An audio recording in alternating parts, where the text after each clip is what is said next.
Hello everybody, welcome back to session 4 for our study of the history of Christianity. Up until this point we've looked at the timeline from the resurrection all the way up until Constantine becoming the emperor in 312 AD. And something significant once again happens in 70 AD where we see that the Titus comes in, destroys the temple and Jerusalem. And the Jews, the Christians, are scattered all over the place, and the gospel actually advances even in the midst of persecution. But during this time that we call the Age of Catholic Christianity, this little c Catholic, which is the universal church, during this time there are no Baptists, there's no Methodists, Presbyterians, Catholics, there are no denominations. The church was the church, the ecclesia, which is the Greek word for church, or literally the called out ones. And so we ended last week with the age of Catholic Christianity, and we moved to this week to the age of Imperial Christianity. And what marks this transition from 312 AD to 313 AD is what happens with Constantine, the emperor of Rome. He wins a major battle at the Battle of Milvian Bridge, and he was really outnumbered. His army was outnumbered 10-1, and the odds were not in their favor. But in the middle of a dream one night, he looks up in the sky and he sees the Greek letters Chi Rho merged together, which is translated, "by this conquer." And so he took this as a sign for God, that if he embraced God and Christianity, that God would lead him into victory. And so he painted this sign on all of the shields of his men, of his army, and they went in and ultimately they defeated the Roman army, and they paraded the head of Maxentius throughout the Roman Empire, declaring Constantine is the rightful emperor. And at that point he remembers that what he saw in his dream, and he converts and becomes a Christian at that point. What may seem like a really good thing, and we've talked about this before, was actually a really bad thing for Christianity. And so that time transitions from the age of Catholic Christianity to the age of Imperial Christianity. And we call it Imperial Christianity because not only did Constantine declare himself emperor of Rome at this time, but he also declared himself the head of the church. And so for the first time, Christianity was available for everyone. And for the first time in all of Christianity, no one had done anything like that. No emperor had ever set himself up as the head of the church. So we're going to start off and we're going to look at 7 events that take place during this time of Imperial Christianity. And throughout the next few weeks, we're going to walk through these 7. We're only going to be on the first 2 tonight, but we'll walk through these 7 events that took place during this time. So a good working timeline for the age of Imperial Christianity is from 313 AD all the way to 517 AD. 313 being when Constantine becomes emperor of Rome, setting himself up as the head of the church. So here are the 7 events that took place during this time of Imperial Christianity. The Edict of Milan. We talked a little bit about this last week, and we'll move in more in depth here in a few minutes. But the Edict of Milan, Constantine becomes emperor, head of the church, and he issues this edict in 313 AD that basically says that you can no longer persecute Christians. And so that's the first thing we're going to talk about tonight. Second thing we're going to talk about tonight is the basilicas, which is a fancy word for churches that were built during this time. So these are the 2 areas that we're really going to highlight tonight. But let's go ahead and look at the other 5 as we look through the rest of these in the weeks to come. Number 3 is the historic Christian places were now set aside for worship. Now, Constantine's mother was Helena, And what she did, and we talked about last week, she went to Jerusalem and she began to have churches built on all of the different holy sites, such as the Church of the Holy Sepulchre, where many people believe that that's where Jesus was buried. We believe that he was buried outside the walls of Jerusalem, but Helena set up a church on top of that spot where Jesus, they believe that he was buried. Then you've got another place that she set up a church was in Bethlehem, the Church of the Nativity, where Jesus was born. Then the Church of the Annunciation, where Mary received the information that she was going to give birth to the Messiah. And so you see all of these historic Christian places that were becoming and being set aside for worship. Number 4, for the first time, we see the 27 books of the New Testament. They come together, they're compiled. We'll get more in depth with that in the coming weeks. Number 5, the Arian Conflict. Now, Arius calls into question one of the issues that the early church faced. And this was a game changer. This was a massive issue early on in the church during this time.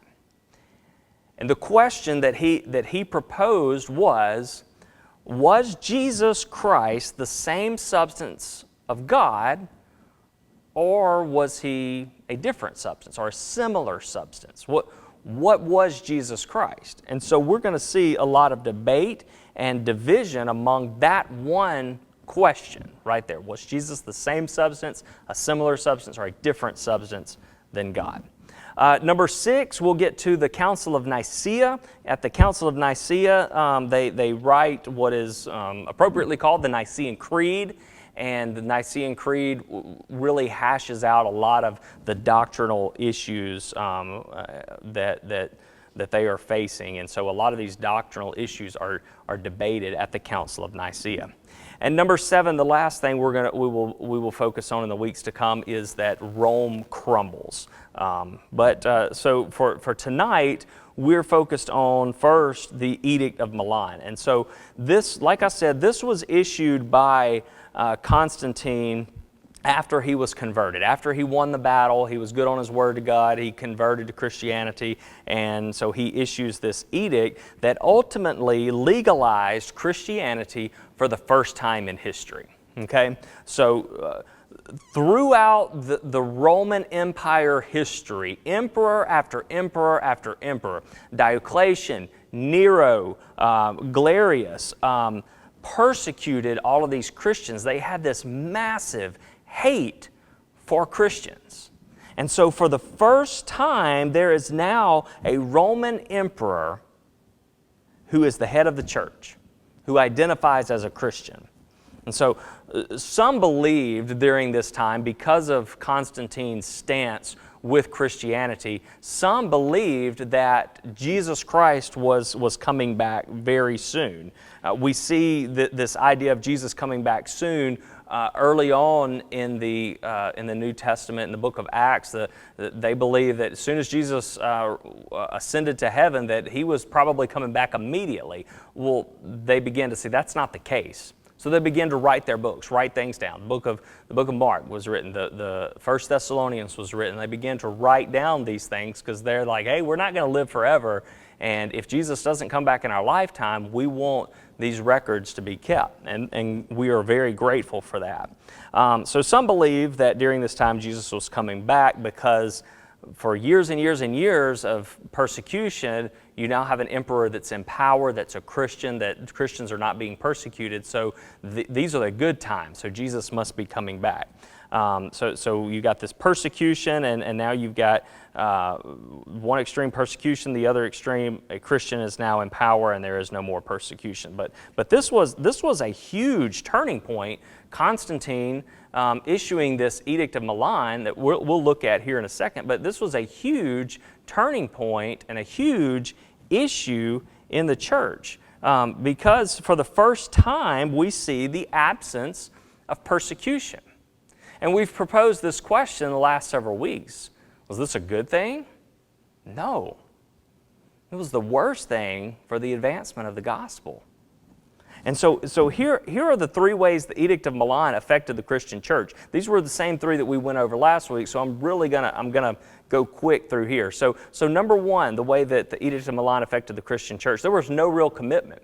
Because part of it was that he also was mandating that the Roman citizens, they become Christians.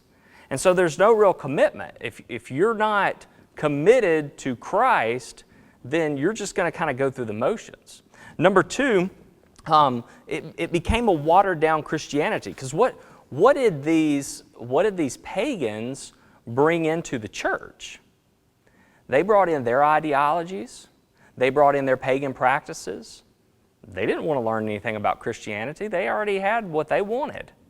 And so it really watered down Christianity, and we see a lot of the doctrine and theology becoming wishy-washy and difficult and getting mixed up. And number three, Christians settled for their faith. Christians settled for their faith. They were no longer being persecuted, so the urgency of the gospel went by the wayside, which is very similar to what we face here in the American church. Is you see churches in Southeast Asia, Africa, China, persecuted countries that, it's illegal to be a Christian. It's illegal to possess a copy of God's Word. And if you're caught, then you could be imprisoned or killed still, even in 2024. But there is a greater sense of urgency among the persecuted church than there is among the American church who's not persecuted. And so we have to be really cautious and have a personal self-check that we are not becoming lazy in the advancement of the gospel just because we're not persecuted. And so Constantine was not the Christian leader that many people gave him credit for. Okay, so he was more of a political leader than he was the spiritual leader, being head of the church. And so he was more focused on religious unity and religious tolerance than he was living out the Christian lifestyle.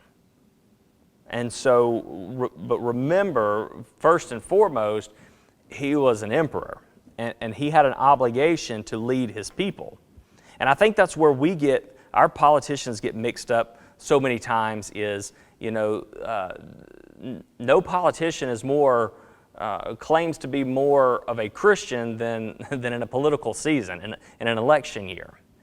And then all of a sudden, when they're in office, they become the sole politician again. What benefits me? What's the best way? And so, So we really need to, with tomorrow being the National Day of Prayer, we really need to remember to pray for our leaders, pray for our country, pray for our military. And so we hope that you will take time around noon to stop and pray. If you're available, if you're in the Byram area at noon tomorrow at Vowels parking lot, several of us pastors around the area are going to be leading a prayer time. And so we want to encourage you to be there at Vowels parking lot at noon.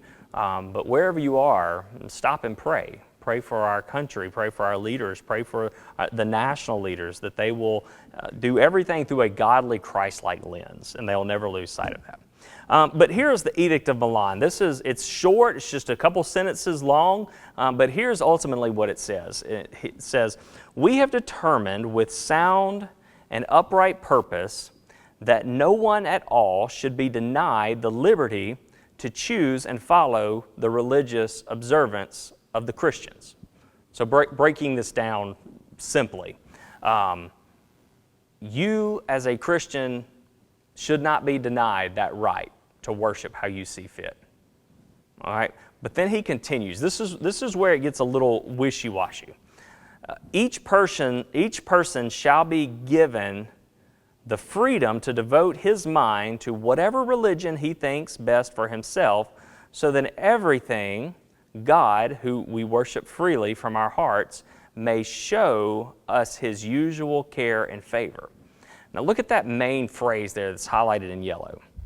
whatever religion he thinks best for himself. You know, the United States of America was founded on freedom of religion. Like if you want to come and be a Christian, a monk, and a Buddhist, whatever, an atheist, you are free to do whatever you want to.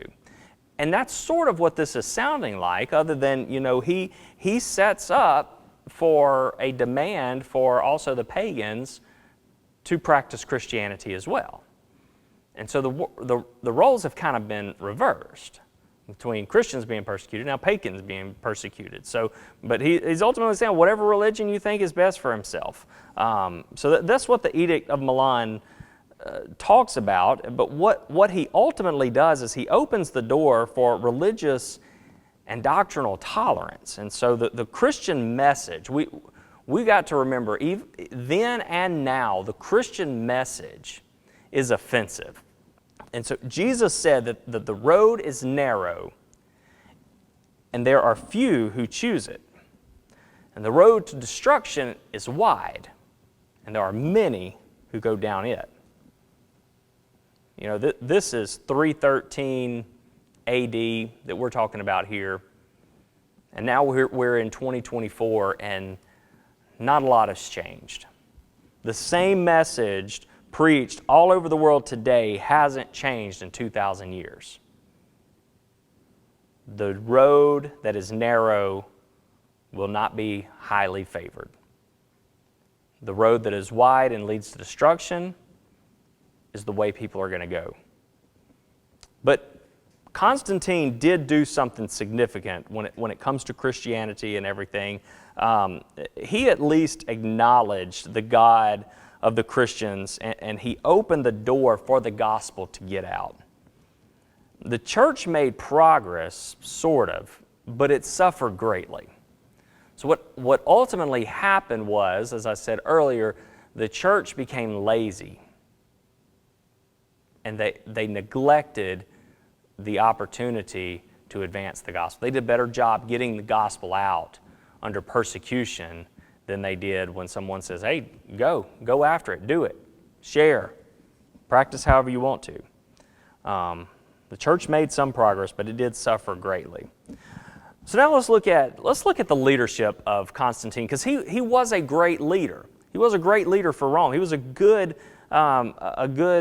was a good opportunity for Rome to have him as their emperor. Number one, he reformed the armies of Rome. This brought stability back to the Roman Empire. And as you think about, I guess the saying that you think about when you grew up playing football or baseball or whatever, and you say, well, let's take it back to the glory days. Well, that's what Constantine did for the Roman armies. He brought it back to the glory days. So now they were the number one seat of power in the region, in the world. Number two, he revitalized the economy of Rome. He revitalized the economy of Rome. And so once again, people are looking to the Roman Empire for their model of commerce and trade. And so they're the lighthouse now for people, for other nations to model their nation after. Number three, Rome survived because of Constantine, partly because of these first two things. He strengthened the army, he revitalized the economy. But Rome, when Constantine took over, was on the verge of collapse. It was almost over for Rome. But because of his leadership, Rome ultimately stayed in power for a lot longer. Number four, he established a new Rome, and he named it Constantinople. We know that.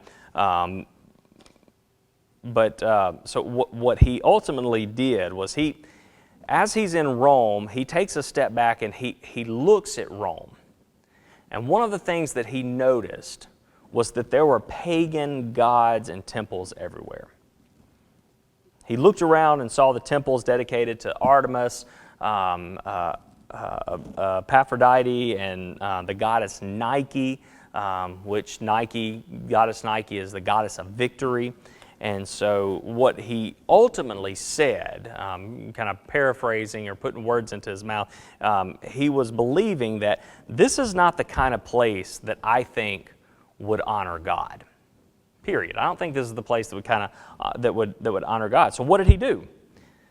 Well, he leaves Rome, and he begins to build a new city. And the requirement for this city was that it would have no temples or anything for pagan gods, period. No temples for pagan gods, no pagan gods, period. And so he names the city Constantinople. And number 5, he dedicated Sunday as the day of worship. So why do we worship on Sunday and not Saturday? Well, I'm asked this question a lot. But what we have to really work on is, for example, Seventh-day Adventists, we know that they worship on Saturday. So when the sun goes down on Friday night, worship starts. And when the sun comes up on Sunday, that's a work day for them. And so why Sunday? Well, we do that. We worship on Sunday corporately because that is when Jesus was resurrected. And so that's important for our faith to correlate those two things together. But Constantine was the one that dedicated Sunday as the day of worship. So that's kind of a summary. Edict of Milan.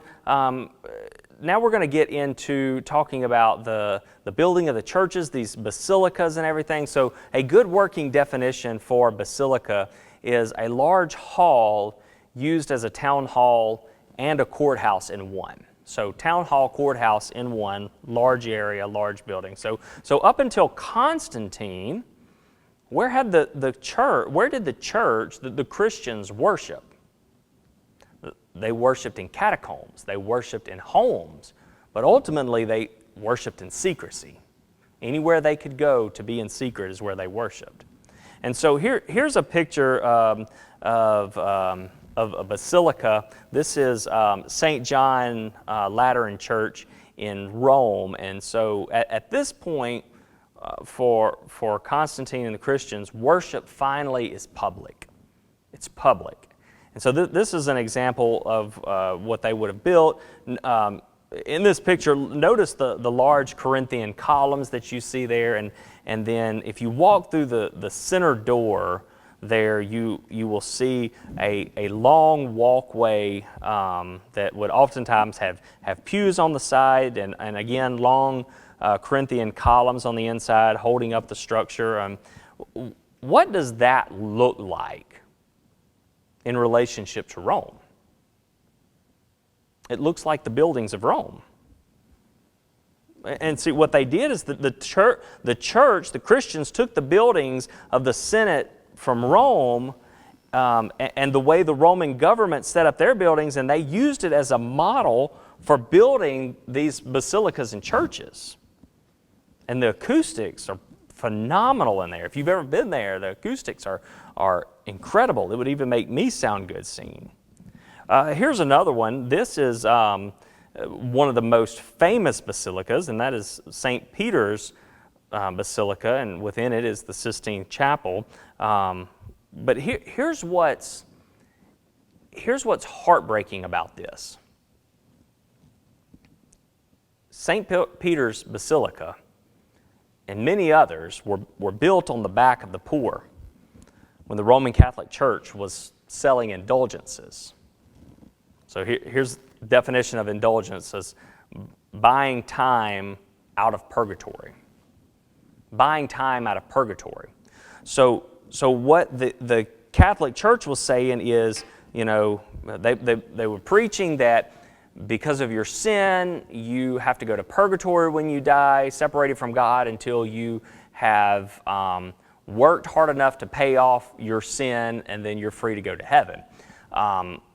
But survivors still on earth could ultimately pay money for their aunt, their uncle, their wife, husband, grandma, grandpa, mom, dad. They could, those who had died before them, they could pay money to the church and get them out of purgatory a lot sooner. That's how the Roman Catholic Church ended up building these elaborate or ornate buildings. It was on the back of the poor people who believed what the church was teaching them. And so fast forward about 1,000, 1,200 years from this point, and there's a man that's going to come on the scene at the Reformation, the Protestant Reformation, and we know him as Martin Luther, and he sees that the church is using this money from selling indulgences to build these buildings, and Luther throws a fit. He is irate and throws a fit. And we'll get more into that later on in the history of Christianity about the Protestant Reformation. It's probably going to take us about 20 weeks to just get through the Protestant Reformation. But he throws a fit, and long story short, we're here tonight. Thanks to the work of Luther. But here's another, when people ask the difference, cathedral, basilica, cathedral is just a Greek word meaning seat. And so we start to see these springing up all over Asia Minor, Turkey, and now for the first time in Rome. And so this is what comes into play when you start looking, specifically the Roman Catholic Church, with their bishops, their clergy, archbishops, leadership, basilicas, and cathedrals. And remember, if you've been following along remember how I've explained that Christianity, Roman Catholicism, and Judaism are all three going to run parallel to each other for a period of time. But eventually, the three of those faith groups are going to collide. And one thing that happens during this time period, the Age of Imperial Christianity, one of the things that we're going to see happens in the Roman Catholic Church is that they began to build steam. And then the Christian church is coming alongside, and for what would be classified as Roman Catholic Christians, they lose their way. That's why a lot of people have issues with Catholicism today. It's because some of the teachings of the Catholic Church that were brought about by man that are not found in Scripture.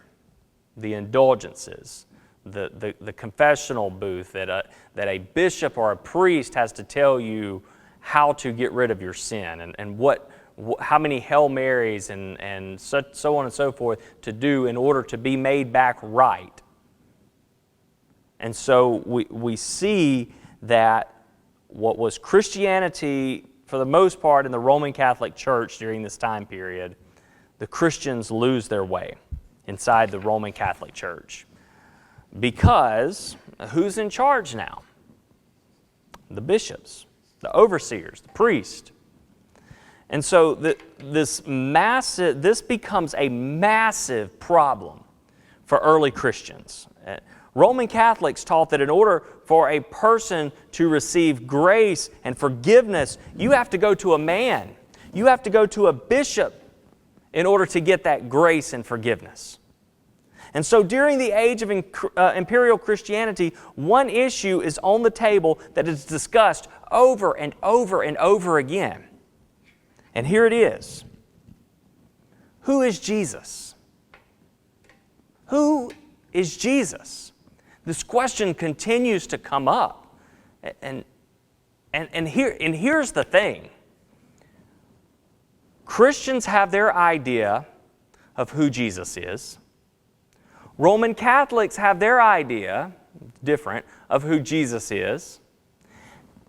And Jews have their idea of who Jesus is.